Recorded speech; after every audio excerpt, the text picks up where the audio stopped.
தேகம் வியாசதத்வஜம் நிந்திதாகில துர்மதிம் வந்திதாகில சத்விருந்தம் நந்த சூனு பதார்ச்சகம். நமः பரமகுருபியோ நமः. ஸ்ரீமத் ஆனந்த தீர்த்த பகவத் பாதாச்சாரிய குருபியோ நமः. ஹரி ஓம். அனைவருக்கும் வணக்கம். சேலம் பாலாஜி அப்படிங்கிற அந்த யூடியூப் சேனல் வழியாக உங்களை மீண்டும் சந்திப்பதில் நான் பெருமகிழ்ச்சி அடைகிறேன். தாசர் பாடல்களின் தமிழ் விளக்கம் அப்படிங்கிறத பார்த்தீங்கன்னா 235வது எபிசோட். ஸோ இதுவரை நீங்கள் கொடுத்து வந்த அன்புக்கும் ஆதரவுக்கும் மிக்க நன்றி. இந்த தடவை எந்த ஆராதனை அதெல்லாம் எதுவும் இல்லாதனால என்ன பண்ணால் ஒரு ஜென்ரலான ஒரு பாட்டு எடுத்துக்கலாம் அப்படின்னு. இதில் என்ன பண்ணோம்னாக்கா அடுத்த வாரம் பார்த்தீங்கன்னாக்கா நம்ம கோபாலதாசருடைய ஆராதனை வருகிறது, அவருடைய புண்ணிய தினம் வருகிறது. அதனால் என்ன பண்ணிட்டேன்னா இந்த தடவை அவருக்கு மிகவும் நெருக்கமானவரான அவருடைய சிஷ்யர்கள் ஒருவனான வியாச தத்துவக்ன தீர்த்தர் அப்படின்னு ஒருத்தருக்கார். அவர் வாசுதேவ விட்டலா அப்படிங்கிற அங்கீதத்தில் நிறைய பாடல்கள் எழுதியிருக்கிறார். ஸோ அவருடைய பாடலில் ஒன்று எடுத்துக்கலாம் அப்படின்னு சொல்லிட்டு இந்த தடவை எடுத்துகிட்டு இருக்கேன். இந்த பாடலை பெங்களூர்லேருந்து ஜி பிரகிருதி அப்படிங்கிற ஒரு பொண்ணு தான் பாடியிருக்கு. ஒரு சின்ன பொண்ணு, 9th ஸ்டாண்டர்ட் படிக்கிற பொண்ணு, மிக அருமையாக இந்த பாடலை பாடியிருக்கிறார். அவரை பற்றி எடுக்கணுனாக்கா அவங்க சங்கீதம் கற்றுக்கிட்டு இருக்காங்க. அதாவது அவங்களுடைய முதல் குருன்னு பார்த்தீங்கன்னாக்கா ஸ்ருதி அப்படிங்கிறவங்ககிட்ட ஃபஸ்ட்டு கற்றுக்கிட்டாங்க. இப்போ அட் ப்ரெசென்ட் இவங்க என்ன பண்ணிட்டு இருக்காங்கனாக்கா ஷைலஜா முரளி அப்படிங்கிறவங்ககிட்ட இப்போ கண்டினியூஸாக சங்கீதம் கற்றுக்கொண்டு இருக்கிறார்கள். இது இல்லாமல் தாச சாகித்யத்துக்காகவே அவங்களுக்கு குரு இருக்கிறார்கள். 2 குருகிட்ட கற்றுக்கிறாங்க. ஒன்று திருப்பதியிலேருந்து சமனா அப்படிங்கிற ஒருத்தரவங்க, இன்னொருத்தவங்க பார்த்தீங்கன்னாக்கா மைசூர்லேருந்து சுமுகா அப்படிங்கிறவங்க. இவங்க 2 பேருமே அவங்களுடைய குரு. சின்ன பொண்ணு இந்த பாட்டை மிக நல்லா பாடியிருக்காங்க. ஆக்சுவலி இது போல் மற்ற பெற்றோர்களும் அவங்களுடைய குழந்தைகளுக்கு இந்த தாச சாகித்யத்திலே பரிச்சயத்தை ஏற்படுத்த வேண்டும், தாச சாகித்யத்தை பாட வைக்க வேண்டும். அதுதான் ரொம்ப முக்கியம். அப்போ தான் அடுத்த தலைமுறைக்கு அதை எடுத்து செல்ல முடியும். ஸோ நம்ம இந்த குழந்தையை பாராட்டுகிற இதே நேரத்திலேயே அவருடைய பெற்றோர்கள் இருக்கிறார்கள் இல்லையா, அவர்களையும் நான் இந்த இடத்துல பாராட்ட கடமைப்பட்டிருக்கிறேன். குழந்தையை தாச சாகித்யத்துக்கு அறிமுகப்படுத்தி இருக்கிறார்கள். ஸோ அவர்களுக்கும் என்னுடைய பாராட்டுதல்கள். இந்த குழந்தை இந்த பாட்டை ரொம்ப நல்லா பாடியிருக்கு. இந்த பாட்டை பாடி கொடுத்ததற்காகவும் நான் அந்த குழந்தைக்கும் என்னுடைய தாயாருக்கும் என்னுடைய நன்றியை தெரிவித்துக் கொள்கிறேன். இப்போ நம்ம என்ன பண்ணலான்னா இந்த பிரகிருதி பாடுறதுக்கு முன்னாடி ஒரு சில வார்த்தைகள் நம்ம வியாச தத்துவக்னரை பற்றி, ஏன்னா இது நார்மல் பாட்டு. அப்போது நம்மளுக்கு வியாச தத்துவக்னரை பற்றி எதாவது கொஞ்சமாக தெரிஞ்சுக்கலாம் அப்படின்ட்டு அவரை பற்றி ஒரு ஸ்மரணை செய்துவிட்டு பாட்டுக்கு போகலாம் அப்படின்ட்டு நான் ஃபீல் பண்ணுறேன். ஸோ அவரை பற்றி சொல்லணுன்னா இவருடைய காலம்னு பார்த்தீங்கன்னாக்கா 1705 1801 வரைக்கும். இவருடைய இயற்பெயர்னு பார்த்தீங்கன்னாக்கா வெங்கடராமாச்சார்னு பேர். இவங்க ஐஜிமாங்க அந்த ஊரில் சேர்ந்தவர்கள் இவர்கள். அது தெலுங்கானாவில் இருக்குது அந்த இடம். இவருடைய தந்தையார் பேர் வெங்கட நரசிம்மாச்சார் அப்படின்னு பேர். அவர் ஒரு மிகப்பெரிய பண்டிதர்.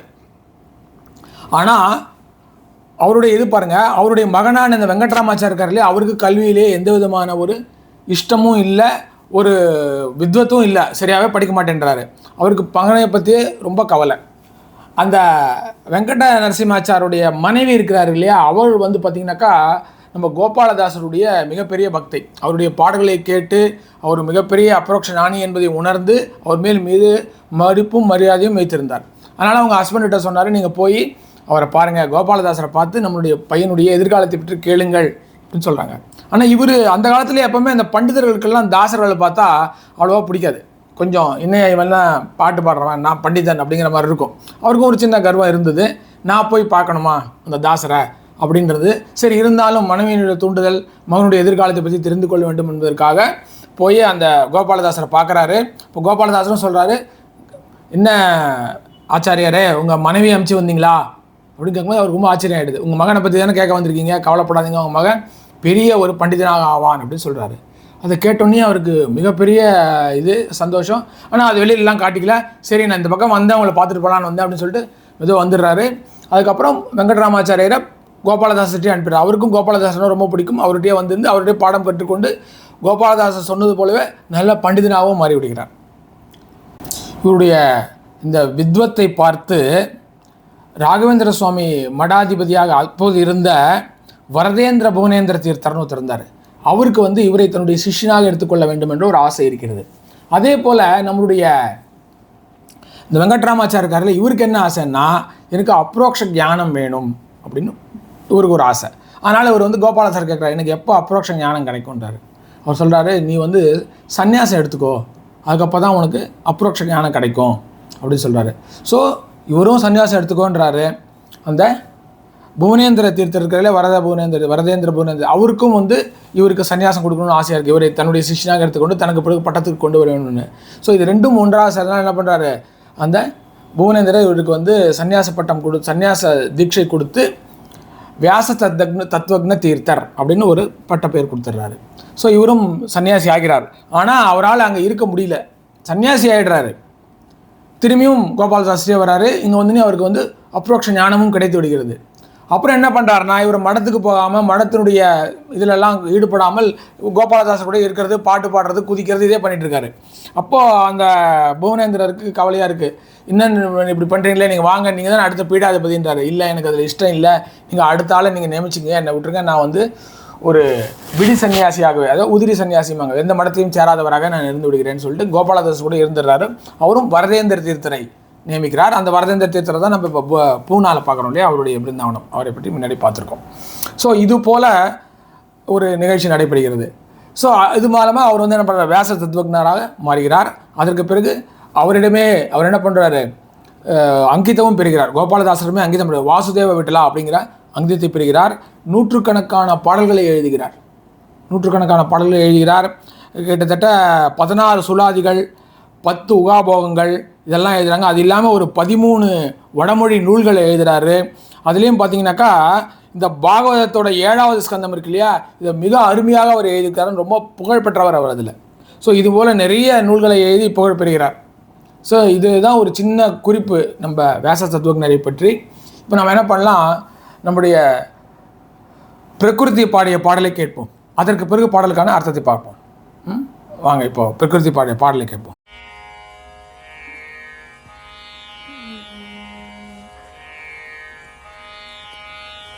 ಇದನ್ನೇ ಬೇಡುವೆನಯ್ಯ ಒದಗಿ ಪಾಲಿಸೋ ಜೀಯ ಬದಲು ನಾನೊಲ್ಲೇನೋ ವಿದಿತ ವೇದ್ಯ ಕೃಷ್ಣ.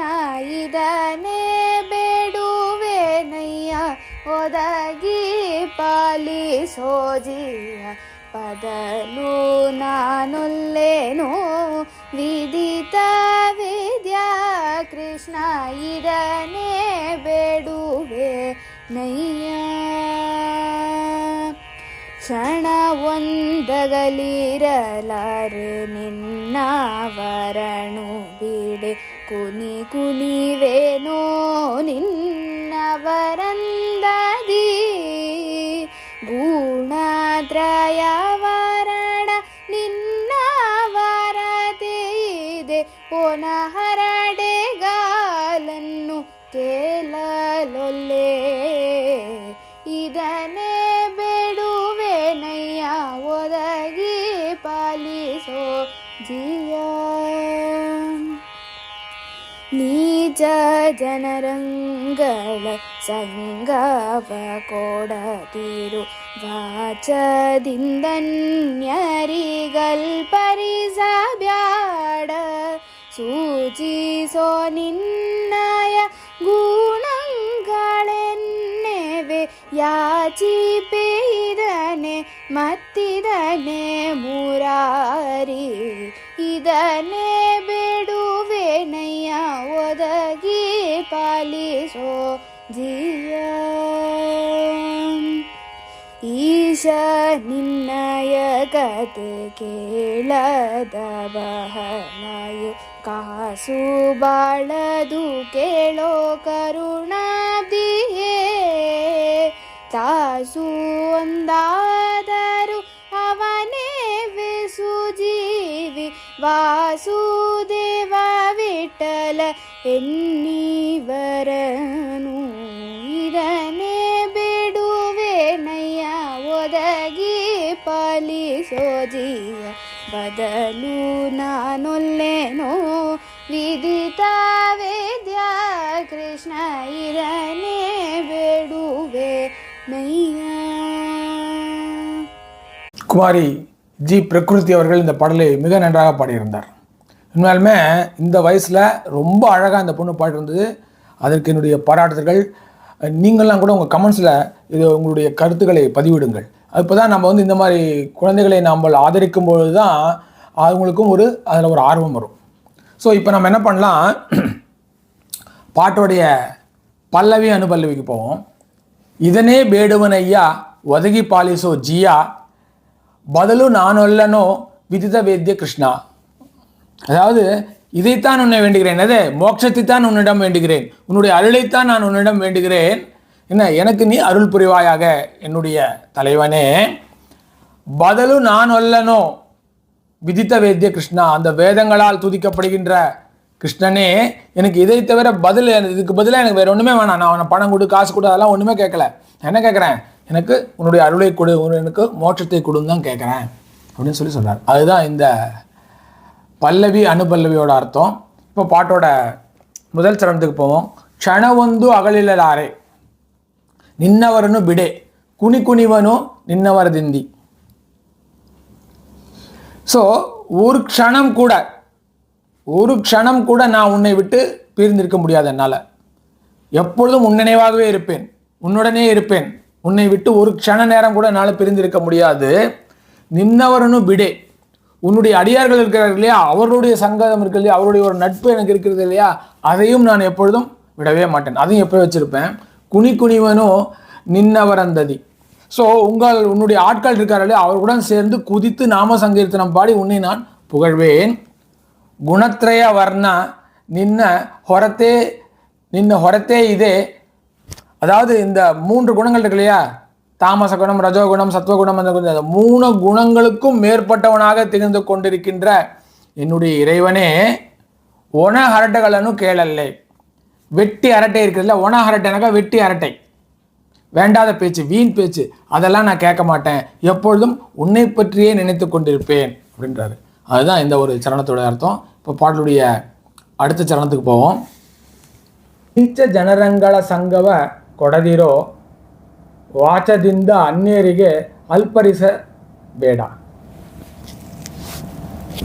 என்ன சொல்றாரு, நீச்ச ஜனங்களுடைய ஒரு சங்கத்தை, அவருடைய ஒரு நட்பை எனக்கு கொடுக்காதிருப்பான்னு கேட்கிறாரு. எனக்கு கிடைக்காமல் இருக்க செய்வாயாக.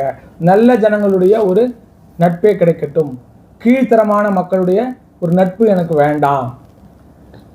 வாச்சதிந்த அந்நியரிகே அல்பரிச பேடா. என்னுடைய வாக்கினால் போய் அந்நியரிடம், மற்ற உன்னையே இல்லாது மற்றவரிடம் போய் கையேந்தி நிற்கும்படியாக செய்து விடாதே, மற்றவரிடம் போது நான் வேண்டும்படி செய்து விடாதே.